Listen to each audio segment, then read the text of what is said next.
Which Eastern Conference team is poised to steal the Cavaliers' crown? What are some good long shot flyers to take on NBA awards this season? And is Bam Adebayo due for a career year? I'll ask Matt and Hayes all of that and more today on Locked On NBA.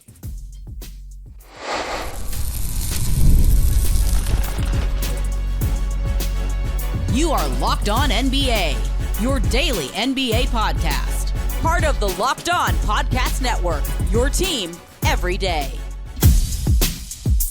Welcome to Locked On NBA. Thanks for making us your first listen of the day. We are free. We are available wherever you get your podcast. Part of the Locked On Podcast Network, your team every day. This episode is brought to you by Monarch Money. Take control of your finances today with Monarch Money. Use code LOCKEDONNBA at monarchmoney.com for 50% off your first year. I'm Doug Branson, host of Locked On Hornets and your Shot Clock Sherpa, guiding you through the NBA's biggest stories every day with the help of Locked On's local experts. And I have two of the best with me, as always, from the Locked On Nuggets podcast. He's a senior NBA writer for the Action Network. It's Matt Moore. Matt? I'm getting ready to start doing some Trailblazer deep dives. I'm very excited this week. Going to start looking at Shaedon Sharpe, Denny Avdia, Scoot Henderson. Is there anything there? I'm really excited to dive in and learn a little bit more about the Blazers and exactly who they are. This is the time of year I get to catch up on teams that I politely put aside during the course of the season because I didn't think they were going anywhere. If you find anything on Scoot Henderson, please let me know. I went pretty hard in on him over Brandon Miller during that draft, and Hornets fans of Locked On Hornets, they're still letting me hear about that one. From the Locked On Bulls podcast, he's also a Bears and Bulls creator for Bleacher Report. It's Hayes. Basketball's getting closer and closer, and you could start feeling it. And I'm actually going to issue a challenge to my co-host here for Matt. Okay. I want to shave my beard down. I want to do a beard shaving competition between now and the start of the season with Matt Moore. There you go. How does that work? I'm sorry, beard shaving competition? Beard growing competition. Oh. Shaving my beard. Beard growing. So I would. Unfortunately, I did it during a Kansas City Chiefs playoff run, the year that they won the last time they won the Super Bowl. There's so many, it's hard to remember which one. And the problem was that when I did it, as soon as the game ended, I wasn't with my wife. I was visiting family to watch with them. I called my wife. I was like, we won. And she's like, yeah, I know. Shave now. So unfortunately, as much as I love you, I do love my wife more, Hayes. That's fair. I'm actually more interested in the beard shaving competition, like shaving things into your beard, designs, team logos. Maybe it could be NBA on NBC right here. I love it. You'd have to pay me for that. I feel like we spent a lot of time yesterday on the Western Conference, and so for fairness and time today, we spent a lot of time yesterday. For fairness and time today, I like to check in with the Eastern Conference, starting with the team on top, the Cleveland Cavaliers. Today on Locked On Cavs, host Danny Cunningham was looking squarely in the rearview mirror, and he saw two teams hot on the heels of the number one spot, the Orlando Magic and the Atlanta Hawks. So he interviewed the host of Locked On Magic and Locked On Hawks to scout the competition. First, you're going to hear from the host of Locked On Magic and then Hawks. You would know this having seen the Magic face the Cavs in the 2024 playoffs. People forget how good the Magic already are. Like, I think that's part of this equation too, is that the Magic kind of got forgotten throughout last season because they were just dealing with so many injuries. Jalen Suggs played only 36 games. The last game he played was January 25th. So he hasn't played in 8 months now. Paolo Banchero missed 2 months with the oblique injury. Franz Wagner missed 20 games. Mo Wagner has been out since December 23rd. And again, I don't expect him back until around Christmas from his torn ACL. Those are the four top scorers on the team. Top six is the only thing that's acceptable this season. Oh yeah. No play-in. That's not a thing anymore for the Hawks in the way that it was reasonable to be previously. Ceiling-wise, I think 50-ish wins, low 50s, is a pretty reasonable high-end outcome. I'm not saying that you project that, but that's a very reasonable ceiling outcome for them if everything goes well. And look, ceiling-wise, again, we're using the word ceiling, conference finals appearance. All right, so obviously, a lot of people who have ranked the Eastern Conference have the New York Knicks as sort of the most likely challenger to the Cleveland Cavaliers. We'll get to them in a second. But of these upstart teams, Matt, who's more likely to challenge the Cavaliers for the top spot in the East? Is it the Orlando Magic or the Atlanta Hawks? I love this question because the question is essentially boils down to what is easier to fix, offense or defense, right? And the answer should be, I think, offense, because you just add more talent, you get more spacing, you have a better shooting year, and voila, your offense appeals to a baseline. But I do think there's certain things that kind of limit offensive performance and puts a little bit of a ceiling on it. Now, counter to this might be the Cavaliers, who were like a great defense that could not get their offense together for several seasons, and they made a massive jump last year with a new coach.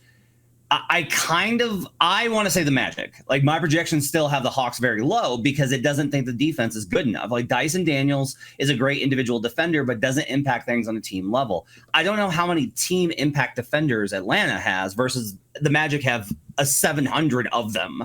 And if just like Desmond Bane, some better offensive, a new offensive coach, God Shammgod, Paolo Banchero and Franz Wagner's development, better health. If all of those things work together, I think it should be Orlando. But Hayes, I'm just really curious because it's possible that the Magic's offensive ceiling under Jamal Mosley might be 16, 17, maybe 15 versus like with Atlanta. Quinn Snyder's had elite defensive teams in the past. If he's able to really get his imprint on this team, they could be top 10 in both, despite Trae Young. I'm going to say Orlando, but I think this is a ceiling versus floor question.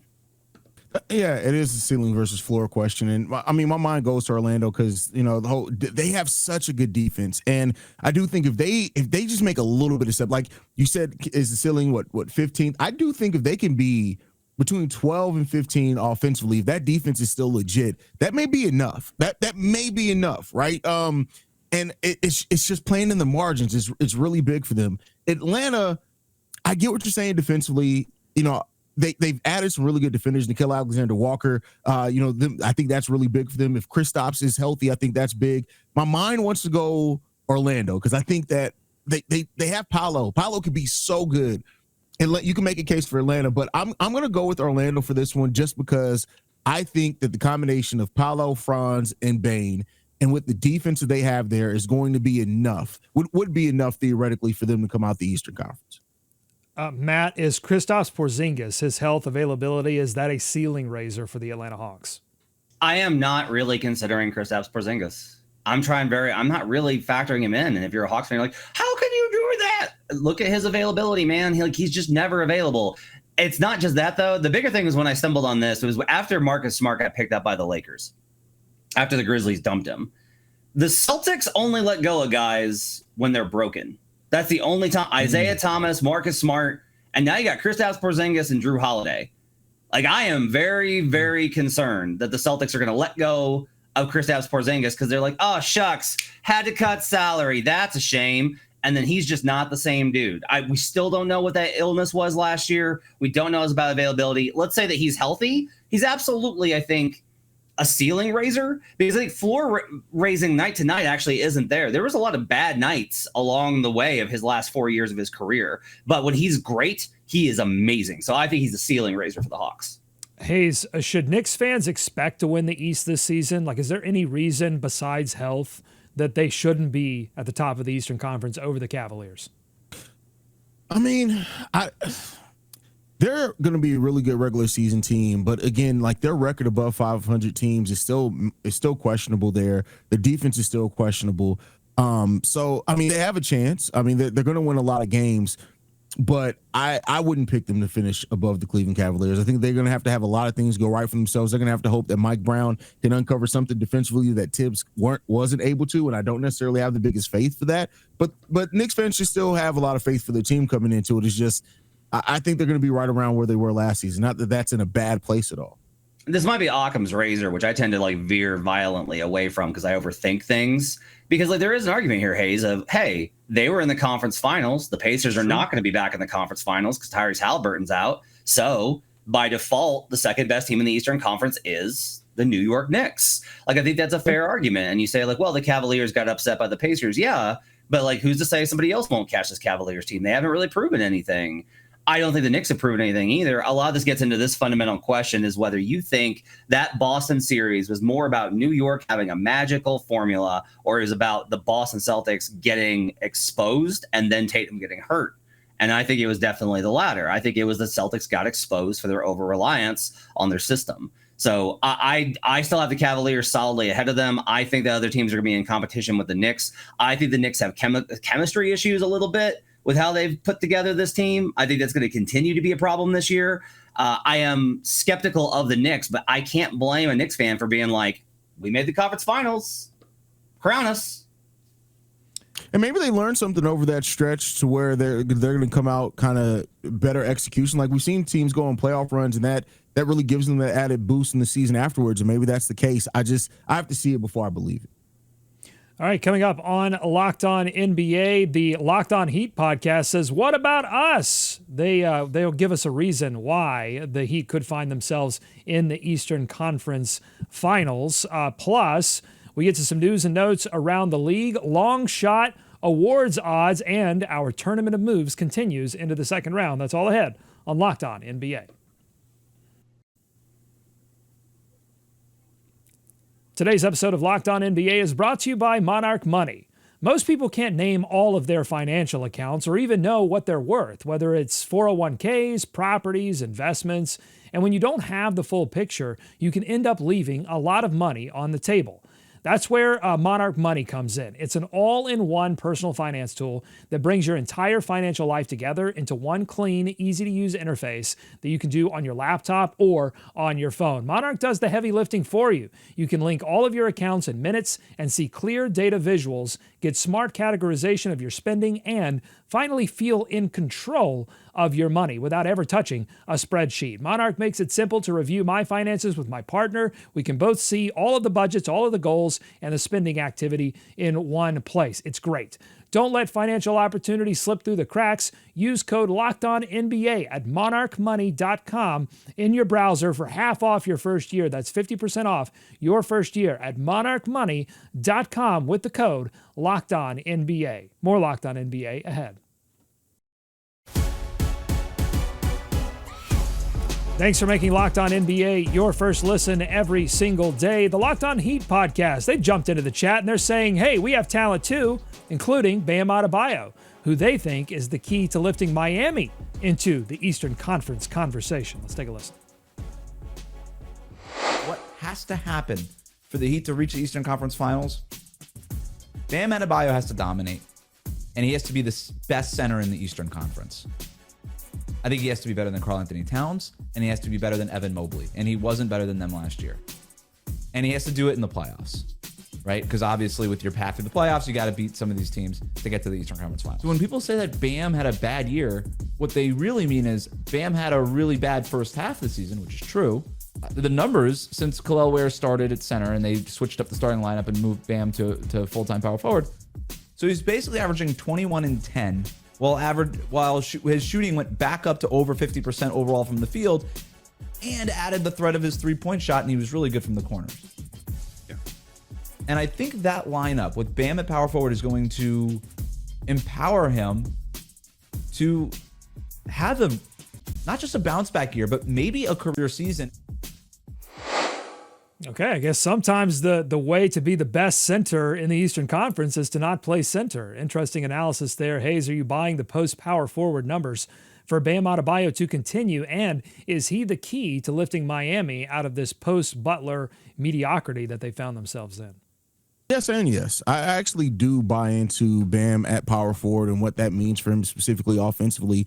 And just having that combination of him and Kel'el Ware, if that works out, I think it could be a game changer for the Miami Heat. So Bam is really important to what the Heat are trying to do next season, and him and that growth that they were hoping to see from him last year. If that now comes this year, we're playing power forward for a full time. It really just changed the outlook on them somewhat. I'm not going to all of a sudden call them a contender in the Eastern Conference, but I do think it gives them a more clear pathway going forward. You still got Norman Powell there who's going to be able to absolutely fill it up scoring wise. So I think that it can. I'm not going to say Bam is just the only key, because I think Kel'el Ware and his maturity as a defender and as a rim protector as important, that they go hand in hand. So while Bam is more important because of what you're looking for him to do offensively, if Kel'el Ware at any point takes a step back defensively, they have to go back to playing Bam at the 5, then it changes a lot for Bam as well. I hate these conversations when we talk about players that have I think appropriately garnered so much praise because we're like, Bam can get back to dominating if he's got a better center and a better point guard and a better shooting guard and more help. It's like, well, what's he going to do then?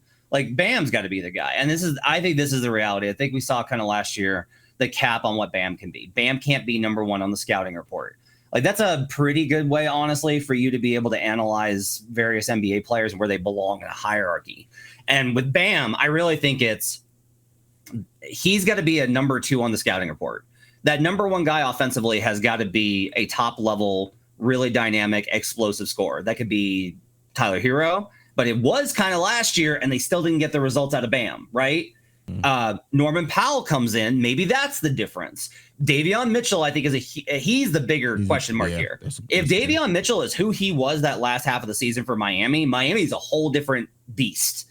If he goes back to who he was in Toronto, and then before that in Sacramento, then Miami just doesn't have enough firepower. They need somebody to make that kind of a gray swan, black swan kind of leap to get them into that conversation. Bam cannot be the guy offensively. He is the guy defensively. His defensive numbers were even with Evan Mobley, DPOY, according to DEPM over at Dunks and Threes. But offensively, Bam's a great passer, but it's more like pick and roll, kick to him on the roll, then he passes to somebody else. He's a secondary playmaker. He is not a hub.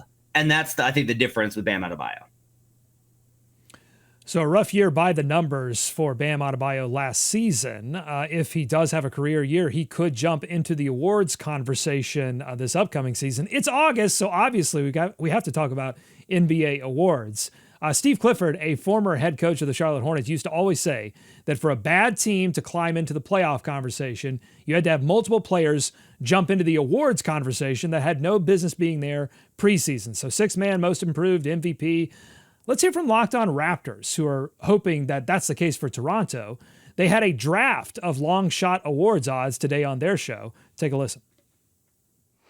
With my fun pick, I am going with, because why not, Grady Dick to win 6th Man of the Year. He is currently tied for 8th in the odds on FanDuel to win this award outright, plus 6,000. Give me your case for Grady Dick, 6th Man of the Year. Yeah, so with Grady Dick, I think it was really great that he got the opportunity that he did in the first half of the season, where he was getting all these reps and getting different types of looks and being forced to create and be one of the primary scoring options. I think that accelerated his growth, even if the percentages didn't show it. I think now coming into this season, where he won't have the pressure of being a starter, where he's going to be coming off the bench and have great looks created for him. I think his shooting numbers should go up. I think, he's going to have a neon green light to shoot the ball. All right, Matt, what's your favorite long shot awards pick? I'm going to go back to right where I was, and I'm going to say Davion Mitchell, most improved player. His odds are extremely long in the market, and you can grab him at a very healthy number if you want to get in on this. If you look at what he did the back half of the season, there are some trends that kind of suggest that the guys will carry that over into the next season. Now, this award has kind of in recent years gone to top 10 picks who were expected to be good, laid under the radar, and then jump, like Cade last year, right? That was insane. That Cade's number 1 pick overall and was in that conversation. But I do think that Davion Mitchell has a chance to go from a guy that nobody's really thought about to now being like, oh man. And then all of us are like, hey, he was good at the end of last year, but nobody was paying attention. So Davion Mitchell, but it's going to take, this award goes to guys who go from, average or pretty good to all-star level. So the Heat are going to have to win games, and Davion Mitchell's going to have to put up numbers. If he can do that, Hayes, I think Davion Mitchell has a real chance at most improved player. Yeah, that's fair. I do think he does. I think one of the players that has the best chance for a most improved player of the year is because of the role increase, and they're going to need somebody is Ben Mathurin. I know we've talked a lot about Ben Mathurin over the last few days, but I think he has a great case for it. Now, you don't have to win to get most improved player. I would have to go back and look at the records of the teams for the players that have won that, but I think Ben's going to have the opportunity to really step up offensively and to be a big-time scorer for that Indiana Pacers team, that he can get that into that most improved player of the year conversation. But Davion Mitchell is not a bad pick there at all. His playoffs were already great. There should be a lot of eyes on him anyway from that playoff run alone, but my pick for kind of underrated most improved would probably be Ben Mathurin right now. And one of the interesting things here is if you consider it, okay, who's going to make a jump on a team that was either play-in or below isn't expected to be great this season and way overperform. Two interesting names, Doug. Brandon Miller actually is a really interesting one. Completely forgotten about how good he was his rookie season. Gets injured last year. If the Hornets are suddenly in this Eastern Conference, which everyone thinks is garbage, if they are like hey, the Hornets are fifth, they're sixth in the East, they're actually a playoff team, and Miller emerges as the best player on the team, which I think there was some thought he might be 2 years ago, that puts him in the conversation. On the flip side, if the Pelicans, by some miracle, are not the dumpster fire everyone expects, Trey Murphy III is going to be almost a lock for this. That means that Trey Murphy, I think, has made the jump because they believe he's the guy. So Trey Murphy is another pretty solid idea here when you're looking at those teams who aren't expected to be in the playoff conversation. According to FanDuel, Trey Murphy is at 4,000, plus 4,000 to win the award, along with Davion Mitchell at plus 4,000, Brandon Miller at plus 3,500. And another name, and I know you'll like this one, Matt. How about Cam Whitmore for the now Washington Wizards? Oh, I love it, but the Wizards have to keep their pick. This is the only thing keeping me tethered from unrealistic Wizards talk is they got to finish top bottom five to keep their pick. I have to keep that in mind, so they're not going to make the playoffs. All right, let us know what you think on YouTube, youtube.com/@LockedOnNBA, what your long shot awards picks are. Coming up, we turn our attention to the Tournament of Moves, our tournament to decide the best NBA signature move of all time. We're still in the second round. We move to some 3 seeds facing off, actually 1 3 seed and 1 6 versus 14 matchup. That's ahead on Locked On NBA.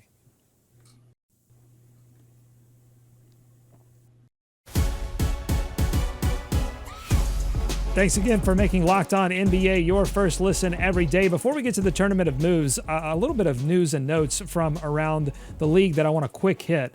The Indiana Pacers extended their head coach, Rick Carlisle, to a multi-year extension. Is this a no-brainer, Hayes?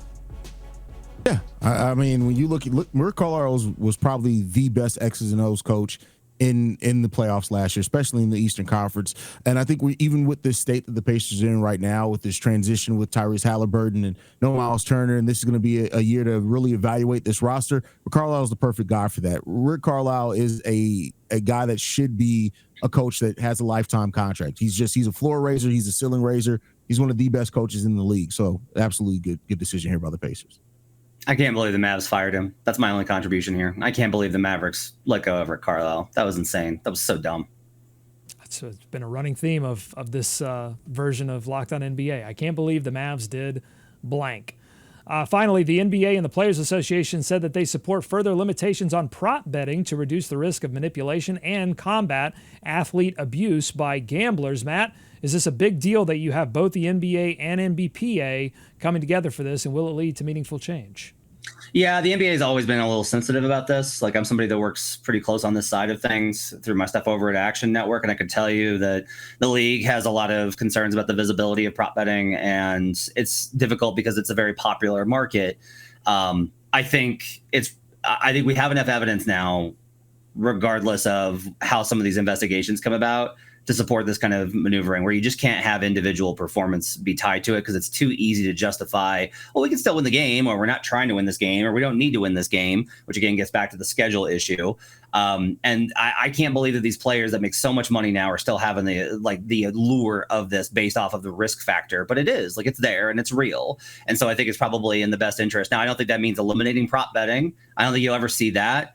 I will just continue to maintain this one thing I will say, which is, hey, it's great to talk about these types of things, but you have to understand the changes that comes with your paycheck then, because these companies invest a lot in the NBA. They put a lot of money into BRI, which goes into the players' pockets. So I understand they want to prevent these kinds of situations. You got to understand that that's going to hit your pocketbook. And if you phrase it that way, the conversation starts to change, oddly enough. That's always been my thing. If you're willing to say that the league makes less money, has less visibility, has less resources, players get paid less, all of that to prevent this, which I think most fans would agree on, fine. But that's the given. You're going to have to agree to the give and take that comes with this kind of a situation. Ace. No, I agree there. Like, it is going to be a give and take. And it's a balance that has to be struck there. And I think we flirt with getting closer and closer to that balance, and it kind of falls off again. It ebbs and flows, but it's a balance that has to be struck there. It's gonna get there. We'll be fine.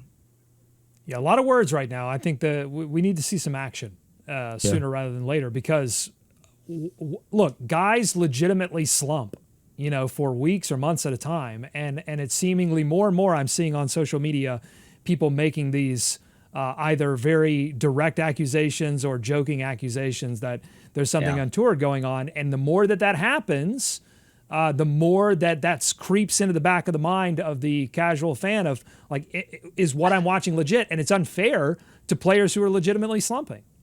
I'm going to maintain this, and it's something to keep in mind.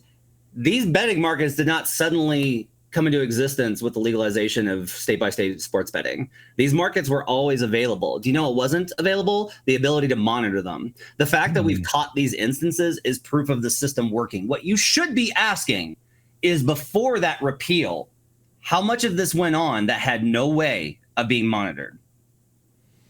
All right, let's move on to something you can't bet on, but you can vote on, and that's our tournament of moves to decide the best NBA signature move of all time. We move now to a couple of more second-round matchups. The first, the number 3 seed, Dirk Nowitzki's one-legged shot versus the number 6 seed, Shaq's drop step / black tornado.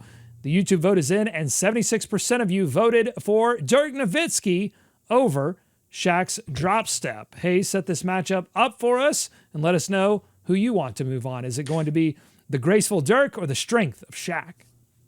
Man, the grace and power is a great way to describe this one.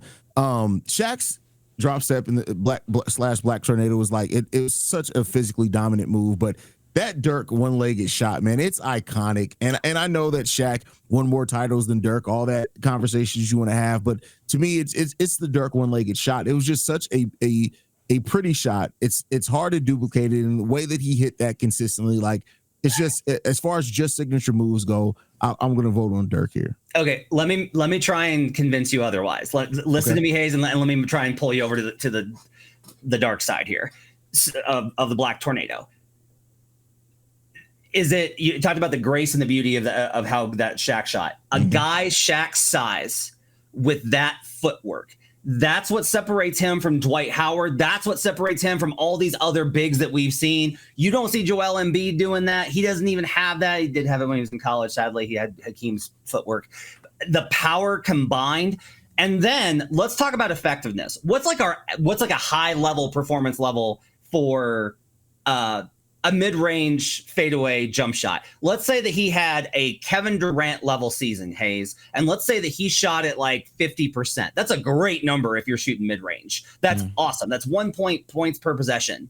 Now let's talk about Shaq's drop step, and not just the completion percentage when he was able to lay it up or dunk the rim off while shoving you backwards and putting his parts on your face. Let's remove all that and think about how often he drew fouls that gets you in foul trouble, that messes up your rotations. It was a devastating move nobody could handle. You could survive the Dirk one-legger. You could not survive a night with the black tornado. And I'll throw one more thing in there before, Hayes, you make your decision, because it sounds like Matt is firmly in Shaq's camp right now. I will say Shaq's drop step won significantly more rings than Dirk's one-legged shot. Not to go to, the ring, put the rings in a box. How many more rings? And you saw it more often. Dirk went to that shot like what, once to twice per game versus like how many of those moves did we see from Shaq through the years? Yeah, but here's my thing with that. How effective was Shaq? And I don't know off the top of my head, was he, as his career went on, Dirk's one-legged fadeaway was there until the day he retired. But Prime talked 96 to 2005. That's a good 9 years. It's a great run and a great stretch. Make no mistake about it. And the titles thing, I get you can make that. Dirk won a title with JJ Barea cooking LeBron James. Shaq won titles with Shaq and Dwayne Wade. Yeah, with Kobe and Dwayne Wade. Couldn't get him, Doug. Yeah, we were close. The Barea argument is a good one. I feel like you do have to put a force multiplier on the ring that Dirk won in that circumstance. So you know what's interesting now that I think about it, we're getting into these matchups where I feel like most, if not all, of the remaining candidates here have statues of the move. And really, like, Shaq's statue is the dunk after the move. Dirk's is of the actual fadeaway. It's sort of a result versus process statue thing going on. But yeah, we tried hard, Matt. But I think Hayes, he's stuck with his guns here, and Dirk moves on. The 3 seed over Shaq's drop step. And now we move to our final matchup here. Larry Bird, the biggest upset of the tournament so far. His bump turn fade shot is up against Allen Iverson's killer crossover, and the vote is in, and they went with the favorite here, 75-25 in favor of Iverson's killer crossover, which I think is also immortalized in a statue, albeit a very tiny statue. I'm not sure why they made AI's statue so tiny. We do have a comment here before we get into your picks from Mindful Attraction 2.0, who voted for AI and said this: culturally, AI in terms of better shot, Larry. So the cultural vote went to AI, but admitting that the shot by Larry is better. Matt, we'll start with you. What's your pick? I think it's really weird that I don't have like this iconic image of Bird hitting this shot or really any shot that it was like. I've done the work. I've watched the clips. I've watched the games, and it's just like he was able to hurt you in so many different ways, and as a testament to his greatness. But I feel like we just kind of like had to have a Larry Bird move. And he was able to do everything instantaneously. I think it's one of the cool things about him is like Larry Bird is one of the best scorers of all time and didn't need to go to, because I don't think this was his go-to. It's AI's killer crossover. That thing inspired so many players, who then in turn inspired so many players more. You see a lot of him in Kyrie. You see a lot of him when the guys with the best handles. That killer crossover was something else. And I will continue to go back to the argument I made for him in the first round. You got Jordan with it. You get Jordan with it, you're going to beat any lower seed below you. You're going to have to beat somebody better than you in the seedings in order to go down if you were able to shake Jordan that way. So yeah, I'm going killer crossover. Okay, if we ever had a chance of Bill Simmons replying to one of our podcasts, this might be that opportunity. The insult, the slight insult to Larry Bird. And I wonder if he got consumed by Showtime Lakers. Like, everybody was focused on Showtime, and maybe that. I think a little bit, yeah. Yeah. All right, Hayes, any comments here? Obviously, the killer crossover is going to move on, but any last comments on this matchup? No, I agree with you. The killer crossover should move on here. No knock to Bird at all, but it should have. Killer crossover is the right play here. All right, 2 more matchups in the second round. You can still vote on YouTube, youtube.com/@LockedOnNBA. And go to the post tab of our page. If you like what you heard today, subscribe to Locked On NBA wherever you get podcasts, including YouTube. Thanks so much to Matt and Hayes for their expertise every day. Thank you for making Locked On NBA your first listen. Until next time, be kind to each other. We'll see you right back here tomorrow on Locked On NBA.